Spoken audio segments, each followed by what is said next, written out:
dopamine. To be flooded with dopamine. So what happens is that the brain says, hey, there's way too much dopamine in here. Take some of these receptors down. It can't control how much dopamine is being released because that's linked to how much how much drug or alcohol the person is using and abusing. Right? Because the more drug you do, the more dopamine gets released. But it can control the receptors of where that dopamine goes and binds to. So, you can see, the more the red here, the more the receptor availability. So you can see in this column, there's lots of red here. A good amount of red. Look in the addicted brains, the dopamine receptors have all been downregulated. Also keep in mind that it doesn't matter how you get there. Cocaine, alcohol, the opiates. It all causes the same result. Now, the alcohol, this may take longer, because instead of like on that slide I showed you with the methamphetamine going to 1,000, maybe alcohol goes to 200, 300, but still way above normal. So it'll take longer for the brain to get there, but once it gets to dependence, it's the same thing. It's the same thing. So what happens now, the person says, okay, I'm going to get abstinent. All right? I got to get my life together. My wife left me. I lost my job. This is not looking good. I got to stop this drug. What's the problem? One of the problems is their dopamine receptors are all decreased. The dopamine receptors are all decreased. So you can see lots of red, lots of red. This is a month after. Not much red back, right? Because now the brain says, oh, where'd all that dopamine go? Put the receptors back up. Put the receptors back up. You can see at 4 months, they're just starting to come back. They're just starting to come back. This is 4 months after this person stopped using. So this is in methamphetamine addiction. Again, all of these have this parallel, but normal, lots of red, lots of dopamine receptors.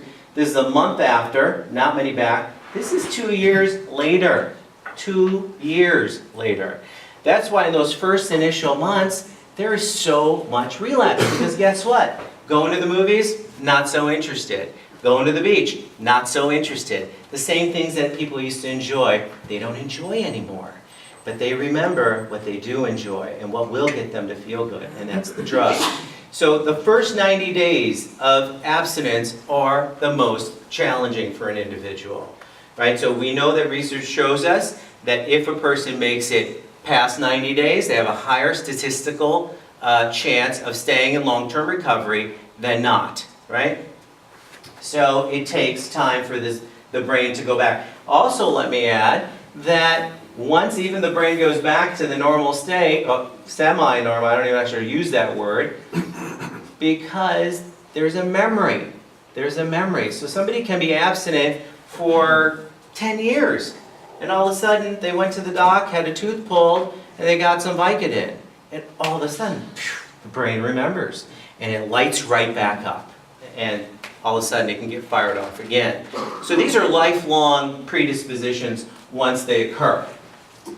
So I'm going to talk a little bit about receptor pharmacology. Receptor pharmacology. How do some of these medications work?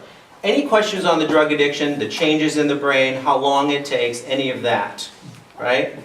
Okay. So how do these receptors work? We all know when we antagonize something, we block it. Right? We're antagonistic, right? So drugs that block receptor, the biological response at that receptor, are blockers, antagonists.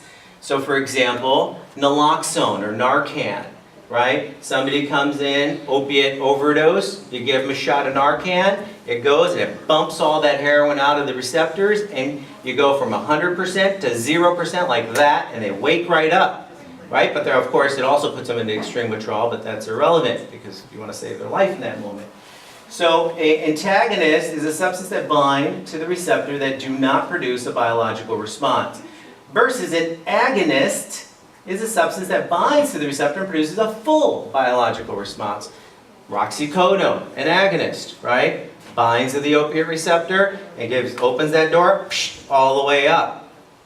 I'm sure some of you have heard of the medication buprenorphine or Suboxone or Subutex, right? So that's a very interesting medication. I'm going to talk about it a little bit.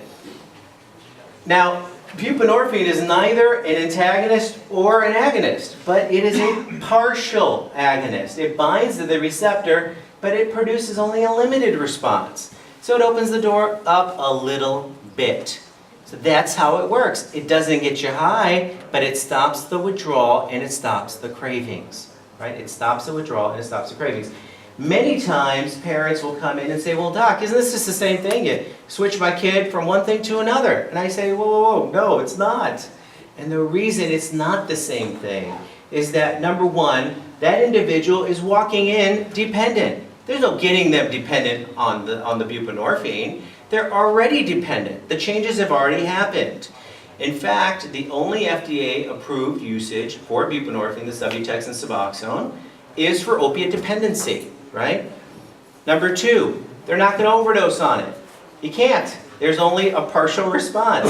It has something called the ceiling effect. You're not going to get any more bang out of that buck, right? So they're not going to overdose on it.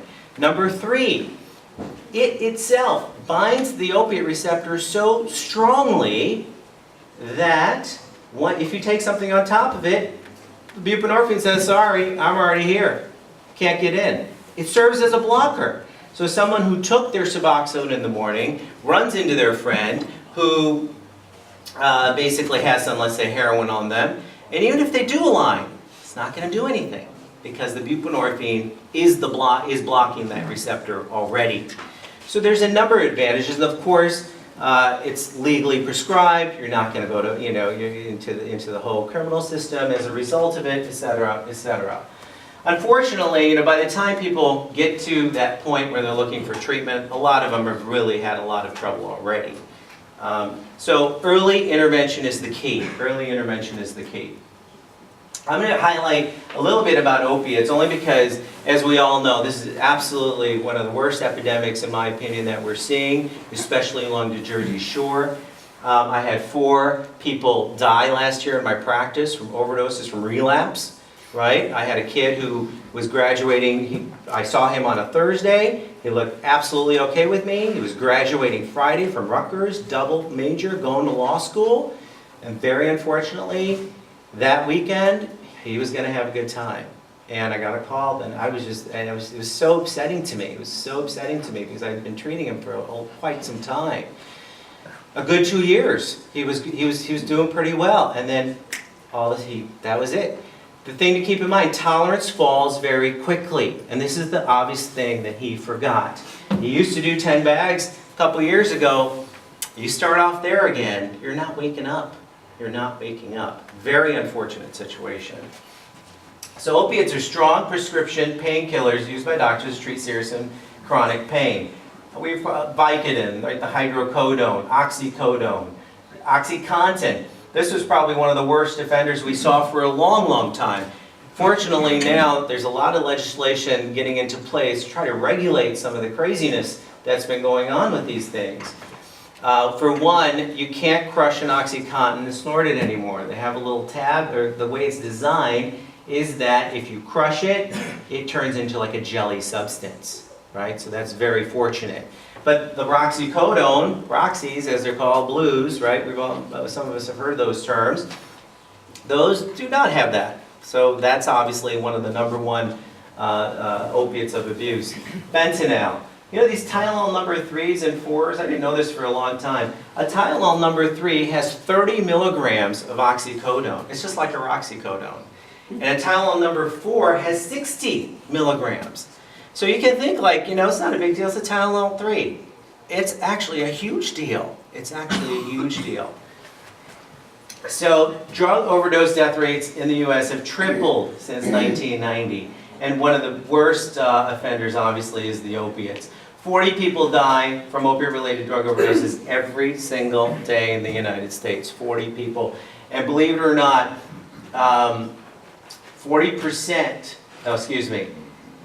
16 states reported drug-related deaths exceeded traffic fatalities.